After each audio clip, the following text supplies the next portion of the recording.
नमस्कार दोस्तों, देव education channel में आपका स्वागत है। जैसे कि हमने कल की क्लास में पढ़ा था कि part of a sentence, subject और प्रेडिकेट के बारे में पढ़ा था, तो उसी आधार पर हम आगे ग्रामर का जो कोर्स है आगे बढ़ाएंगे। तो इसमें इस वीडियो में पढ़ेंगे हम पार्ट ऑफ स्पीच के बारे में, यानी कि शब्द भेद के बारे में पढ़ेंगे कि शब्द भेद क्या होते हैं, इनका यूज कहाँ करते हैं और इनका यूज के अलावा इसको हम कैसे समझें, इनके एग्जाम्पल के थ्रू कैसे समझें। तो पहला इसमें दिया है कि पार्ट ऑफ स्पीच होता क्या है, इसके बारे में परिभाषा पढ़ना है हमें। क्योंकि हम अधिकतर क्या करते हैं कि उसकी परिभाषा नहीं पढ़ते हैं, नाउन प्रोनाउन वर्ब डायरेक्ट पढ़ लेते हैं। और कभी कभी तो ऐसा भी होता है कि जब 9th 10th और 11th में आ जाते हैं तो नाउन हुआ, अपना प्रोनाउन हुआ, उसकी हम परिभाषा को नहीं पढ़ते हैं। आगे चल के हमें समस्या आती है, जो बेसिक जो कमजोर रह जाता है। तो हमें याद रखना है कि शब्दभेद की परिभाषा कैसे करना है कि वे शब्द जिनका उपयोग वाक्य में किसी विशेष कार्य के लिए होता है, मतलब किसी स्पेसिफिक वर्ग को बताने के लिए किसका यूज किया जाता है, पार्ट ऑफ स्पीच का यूज किया जाता है। अब इसमें जैसे एग्जांपल दिया है, किसी का नाम बताना, यानी कि नाउन बोलते हैं इसको। काम करना, कोई क्रिया करना, ये किसके अंतर्गत आता है, पार्ट ऑफ स्पीच के अंतर्गत आता है। और विशेषता बताना, यानी कि क्वालिटी बताना।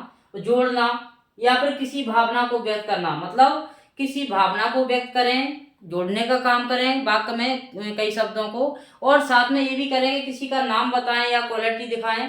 तो ये किसके अंतर्गत आता है, शब्द भेद के अंतर्गत ही आता है, यानी कि पार्ट ऑफ स्पीच के अंदर आता है। तो यही अपनी शॉर्ट इसकी डेफिनेशन हो गई है। वैसे डेफिनेशन एग्जाम में नहीं पूछी जाती है, लेकिन हमें बेसिक नॉलेज होना चाहिए ताकि हम आगे दिक्कत नहीं आती है।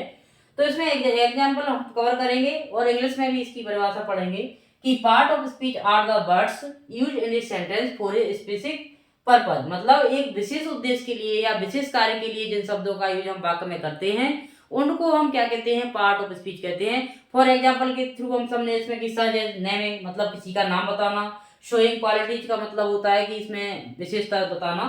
और इमोशंस, यानी कि अपनी भावनाओं को व्यक्त करना, ये भी किसके अंतर्गत आता है, अपना पार्ट ऑफ स्पीच के अंतर्गत आता है। तो ये बिल्कुल बेसिक है, जीरो से है, एबीसीडी से है। वैसे हमें क्या होता है कि हम बेसिक नहीं कवर करते हैं तो आगे ये समस्या आती है कि हम ना तो नाउन को पहचान पाते हैं, ना प्रोनाउन को पहचान पाते हैं, और ना वर्ब को। और वर्ब के हम नियम नहीं पढ़ते हैं, डायरेक्ट पढ़ते हैं, टेंस या जो आगे का टॉपिक पढ़ते हैं, तो काफी समस्या आती है। ये हम बेसिक है, इसलिए जीरो से कर की ओर चलेंगे। तो इसमें दिया गया है कि part of speech are the word used in sentence for a specific function बोले या हम पर्पज बोले, किसी विशेष उद्देश्य के लिए या विशेष कार्य के लिए हम जिन शब्दों का यूज वाक्य में करते हैं उनको हम पार्ट ऑफ स्पीच कहते हैं। बेसिक सी अपनी इसमें नॉलेज है पार्ट ऑफ स्पीच के अंतर्गत। अब इसमें दिया है कि पार्ट ऑफ स्पीच होते कितने हैं, कितने टाइप्स होते हैं इसके, तो वो होते हैं कितने, 8 होते हैं, सॉरी 8 होते हैं। 8 प्रकार के पार्ट ऑफ स्पीच पढ़ते हैं हम ग्रामर में, जिनका यूज ग्रामर में और अदर चीजों में हम करते हैं एग्जाम्पल के थ्रू। जैसे कि हम समझे कि क्वेश्चन आंसर हुआ, अपना निबंध हुआ, यानी कि इंग्लिश भाषा में ग्रामर के बिना हम अधूरे रहते हैं। तो नाउन होता है, जैसे नाउन किसी, आप सबने पढ़ा होगा कि नाउन की परिभाषा किसी व्यक्ति वस्तु स्थान या जानवरों के नाम को संज्ञा कहते हैं, ये तो नॉर्मल सी बात है।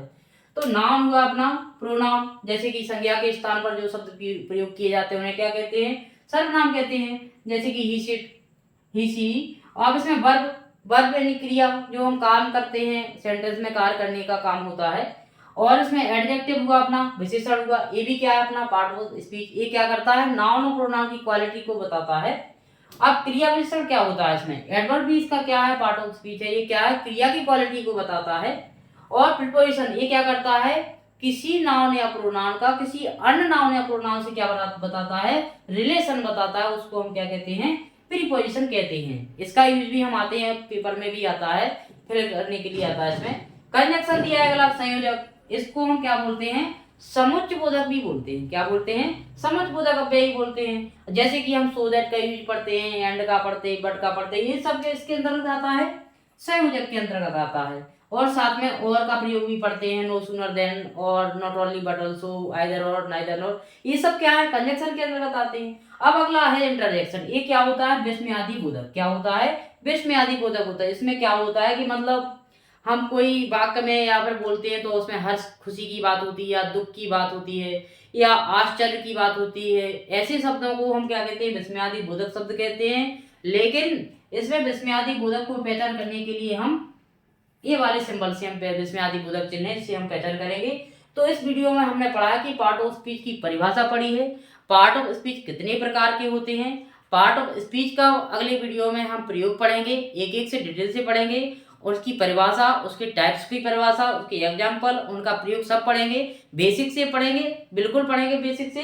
तो ये इसमें हमने यही कवर किया है कि पार्ट ऑफ स्पीच क्या होता है, इसका यूज कहाँ करते हैं, कितने प्रकार के होते हैं। आगे जो दिए हैं इसमें कि इसकी डिटेल से हम अगले वीडियो में पढ़ेंगे।